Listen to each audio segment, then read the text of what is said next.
Hey guys, welcome to knowledge treasure hunters.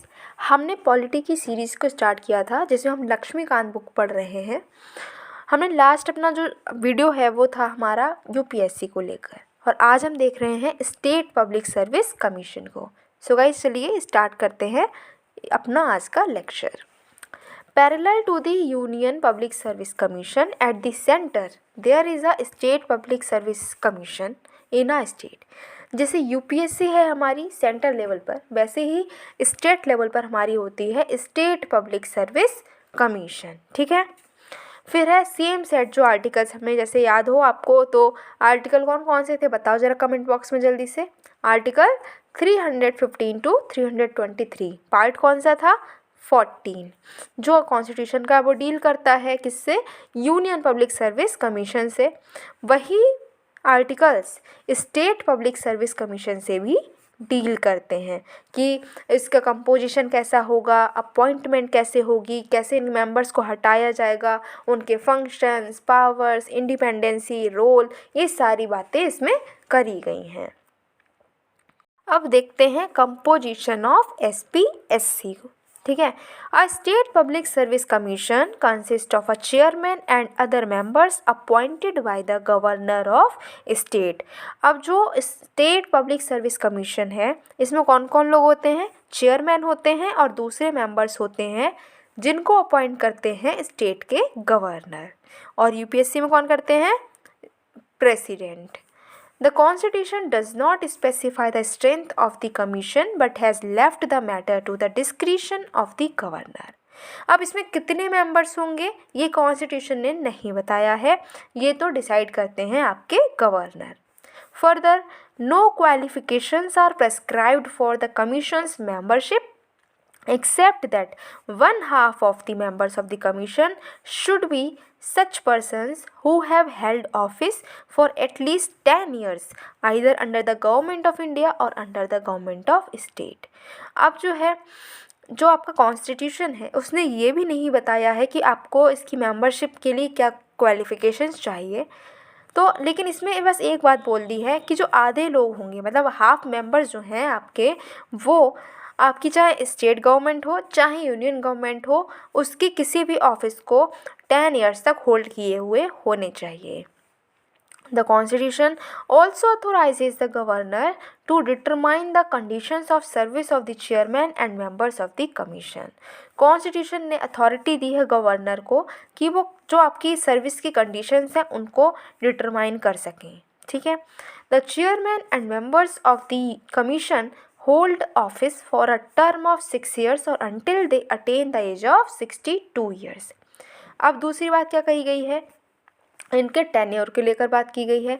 Tenure में क्या change आया है? टेन्योर में चेंज ये है कि जो आपकी यूनियन पब्लिक सर्विस कमीशन है उसमें क्या टेन्योर है कि 6 साल या फिर 65 साल की आपकी एज हो जाए, 65 ईयर्स। ठीक है, वहीं पर स्टेट पब्लिक सर्विस कमीशन में क्या है कि 6 साल या फिर 62 ईयर्स, 62 साल की आपकी एज हो जाए तब आपको अपनी जो सर्विस है वो छोड़नी पड़ जाएगी। ठीक है, however they can relinquish their offices at any time by addressing their resignation to the governor। लेकिन क्या वो बीच में अपना जो सर्विस है वो नहीं छोड़ सकते? ऑब्वियसली छोड़ सकते हैं। उनको करना क्या होगा कि गवर्नर को रेजिग्नेशन देना होगा और उसके बाद में सर्विस वो छोड़ सकते हैं। The governor can appoint one of the members of the SPSC as an acting chairman in the following two circumstances। अब गवर्नर जो हैं वो दो ऐसी कंडीशंस हैं जिसमें क्या कर सकते हैं, जो SPSC के किसी भी मेंबर को एक्टिंग चेयरमैन के तौर पर अपॉइंट कर सकते हैं। अब वो दो सर्कमस्टांसेस कौन सी हैं? पहली कि आपका जो चेयरमैन का ऑफिस है वो खाली हो, ठीक है, वैकेंट हो, तब ऐसा कर सकते हैं। दूसरा कि जो चेयरमैन है वो अपने फंक्शंस को नहीं कर पा रहा है, हो सकता है कि वो एब्सेंट हो या फिर कोई और रीज़न भी हो सकता है, लेकिन अगर वो अपने फंक्शंस नहीं कर पा रहा है तो गवर्नर क्या करेंगे कि एक एक्टिंग चेयरमैन को अपॉइंट कर देंगे। अब जो एक्टिंग चेयरमैन अपॉइंट हुआ है वो तब तक काम करता है जब तक कि दूसरा चेयरमैन आ नहीं जाता या फिर जो चेयरमैन काम कर रहा था वो ही अपनी ड्यूटीज़ को रिज्यूम नहीं कर लेता है। अब बात करते हैं रिमूवल की। तो although the chairman and members of SPSC are appointed by the governor, they can be removed only by the president. वैसे देखा जाए तो जो अपॉइंट करता है वही हटाना चाहिए, उसी को हटाना चाहिए, लेकिन ऐसा होता नहीं है। तो जो भी मेंबर्स हैं, चेयरमैन हैं, उनको गवर्नर अपॉइंट करते हैं, लेकिन हटाता कौन है? हमारे president. The president can remove them on the same grounds and in the same manner as he can remove a chairman or a member of the Union Public Service Commission। जो president है वो SPSC के members को, SPSC के chairman को उसी ground पर और उसी मैनर में हटा सकते हैं जिस ग्राउंड और जिस मैनर में वो यूनियन पब्लिक सर्विस कमीशन के मेंबर्स और चेयरमैन को हटाते हैं। Thus he can remove him under the following circumstances। अब वो कौन सी ग्राउंड्स थे?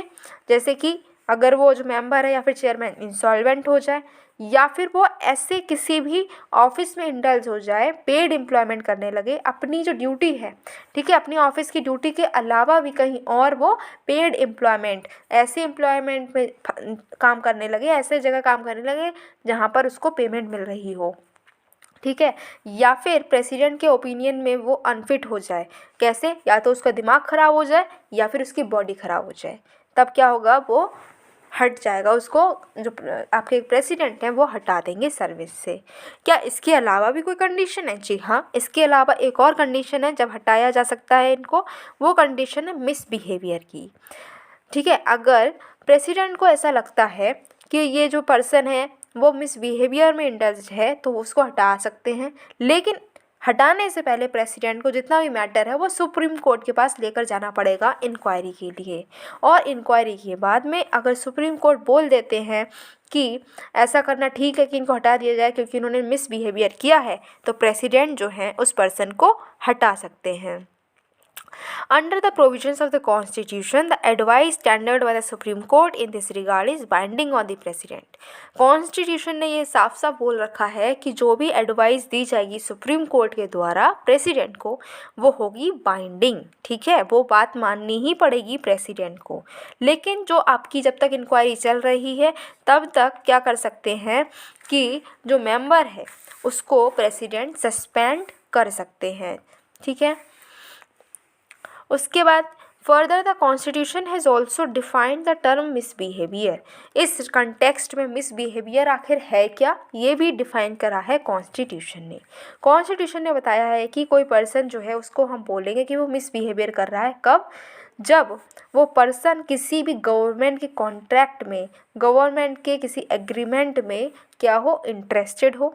ठीक है, अब वो गवर्नमेंट चाहे इंडिया की हो, मतलब यूनियन गवर्नमेंट हो या फिर स्टेट गवर्नमेंट हो। दूसरी कंडीशन क्या है कि he participates in any way in the profit of such contract और एग्रीमेंट और in any benefit therefrom otherwise than as a member and in common with other members of an incorporated company. अब जो वो contract है उससे कोई भी benefit या फिर प्रॉफिट में अगर वो इंडल्ज्ड है तो भी वो मिसबिहेवियर में इंडल्ज्ड है, ऐसा माना जाएगा। अब देखते हैं फंक्शंस ऑफ SPSC। तो गाइस जो फंक्शंस हैं SPSC के, उसमें पहला फंक्शन है कि जो स्टेट की जितनी भी सर्विसेज हैं उनके अपॉइंटमेंट के लिए एग्जामिनेशंस कराते हैं। दूसरा, इससे कंसल्ट किया जाता है, जो कई सारे मैटर्स हैं जिन पर इससे कंसल्टेशन करा जाता है। अब वो मैटर्स कौन से हैं? जैसे कि रिक्रूटमेंट है, सिविल सर्विसेज है, या फिर सिविल पोस्ट पे कैसे रिक्रूटमेंट करना है तो उसमें कौन से मेथड्स होने चाहिए, उस मैटर्स पर बातचीत होती है। फिर है कि अपॉइंटमेंट करना है अगर सिविल सर्विसेज में या पोस्ट पे, या फिर प्रमोशन या ट्रांसफ़र करना है एक सर्विस से दूसरी सर्विस में इन लोगों का, तो कौन से प्रिंसिपल्स को फॉलो करना चाहिए, इस मैटर पे भी हम इनसे कंसल्ट करते हैं। नेक्स्ट है सूटेबिलिटी ऑफ कैंडिडेट्स। जो कैंडिडेट्स है, कौन से कैंडिडेट सूटेबल हैं इस सिविल सर्विसेज में अपॉइंटमेंट के लिए या फिर उनके प्रमोशन के लिए या फिर ट्रांसफ़र के लिए, इस मैटर में भी हम डिस्कस करते हैं। या फिर जितने भी डिसिप्लिनरी मैटर हो गए, ठीक है, कोई पर्सन है सिविल सर्विसेज में काम कर रहा है स्टेट की और वो अफेक्टेड हो रहा है किसी भी डिसिप्लिनरी मैटर से, तो भी इनसे कंसल्ट की जाएगी। अब वो मैटर कौन से हैं? जैसे कि सेंसरशिप या फिर इंक्रीमेंट, को रोक दिया, किसी का प्रमोशन रोक दिया, या फिर जो कोई लॉस है उसको रिकवर किया जा रहा है, या फिर उसका डिमोशन कर दिया, या फिर कंपल्सरीली उसको रिटायर कर रहे हैं, या सर्विस से हटा दिया है, तो ये मैटर्स जो है इन पर इनसे कंसल्ट किया जाएगा। नेक्स्ट इज कोई भी क्लेम है। अब जैसे कि मान लो कोई भी पर्सन है जो स्टेट की सिविल सर्विसेज में काम कर रहा है, ठीक है, जॉब कर रहा है। अब क्या हुआ, उसने अपनी ऑफिशियल ड्यूटी के अंडर कोई भी एक्शन लिया जिसकी वजह से उस पर केस कर दिया गया। अब जो केस में उसने खुद को डिफेंड किया, उस पर जो लीगल खर्चे किए गए, वो मांग रहा है उसका रीइंबर्समेंट। तो वो क्लेम जो वो कर रहा है वो देना है, नहीं देना है, कितना देना है, ये भी डिसाइड करती है आपकी SPSC। Next is any claim for the award of a pension in respect of injuries sustained by a person while serving under the government of the state, and any question as to the amount of any such award। अब कोई भी claim है, कोई person है जिसको injury हो गई है अपनी जॉब करते हुए, जो मतलब सिविल सर्विसेज को करते हुए, तो वो पेंशन मांग रहा है, तो कितनी पेंशन देनी है, देनी कि नहीं देनी है, ये भी डिसीजन SPSC का होगा। या फिर कोई भी पर्सनल मैटर से रिलेटेड कोई भी मैटर है उस पर भी इनसे कंसल्ट किया जाएगा। सुप्रीम कोर्ट ने ये भी कह दिया है कि अगर गवर्नमेंट जो है SPSC से कंसल्ट नहीं करती है इन मैटर्स में, तो जो आपका पब्लिक सर्वेंट है जिसको ये प्रॉब्लम्स हुई हैं, तो वो कोर्ट में नहीं जा सकता है, ठीक है। दूसरे शब्दों में अगर बात की जाए तो कोई इरेगुलरिटी होती है SPSC से कंसल्ट करने के लिए, तो जो है गवर्नमेंट का जो भी डिसीजन होगा वो फाइनल होगा, उसको कोई भी कैंसिल नहीं कर सकता है, ठीक है। फिर ये जो मैटर है ये डिस्कस आपको कंसल्ट करना है ना करना है, ये कंपलसरी नहीं है, ये तो आपकी चॉइस पर डिपेंड करता है गवर्नमेंट की, ठीक है। लेकिन ये भी कहा है कि जो गवर्नमेंट है वो ढंग से काम करे, फेयरली काम करे, कोई भी धोखाधड़ी ना करे, ठीक। Next is the additional functions. कोई भी सर्विस है स्टेट की, वो कोई भी एडिशनल फंक्शन है सर्विसेज से रिलेटेड, तो वो SPSC को स्टेट लेजिस्लेचर दे सकता है। वो कोई और जो पर्सनल सिस्टम है किसी लोकल अथॉरिटी का, कॉरपोरेट बॉडी का या पब्लिक इंस्टीट्यूशन का, वो भी इसके ज्यूरिसडिक्शन के अंडर डाल सकता है। इसका मतलब क्या है कि स्टेट लेजिस्लेचर अपने किसी भी एक्ट से अपनी जो SPSC है उसका ज्यूरिसडिक्शन बढ़ा सकता है। रिपोर्ट किसको देती है ये, तो ये रिपोर्ट देती है गवर्नर को, और जो गवर्नर है वो इस रिपोर्ट को स्टेट लेजिस्लेचर के दोनों हाउसेस के सामने रखता है, ठीक है। साथ में मेमोरेंडम भी रखता है जो बताता है कि कौन से ऐसे केसेस हैं जिसमें जो आपकी SPSC की एडवाइस थी फॉलो नहीं की गई, और अगर नहीं की गई है तो उसके रीजंस को भी ये बताता है, ठीक है। अब देखते हैं इस चैप्टर का last topic, that is joint state public service commission JSPSC, ठीक है। The constitution makes a provision for the establishment of a joint state public service commission for 2 और मोर स्टेट्स। 2 या फिर 2 से ज़्यादा स्टेट्स जो हैं उनमें अपॉइंटमेंट करना है, तो उसके लिए क्या करा गया है कि एक joint state public service commission को बनाया गया है। कॉन्स्टिट्यूशन ने ही ये बात बताई है, ठीक है।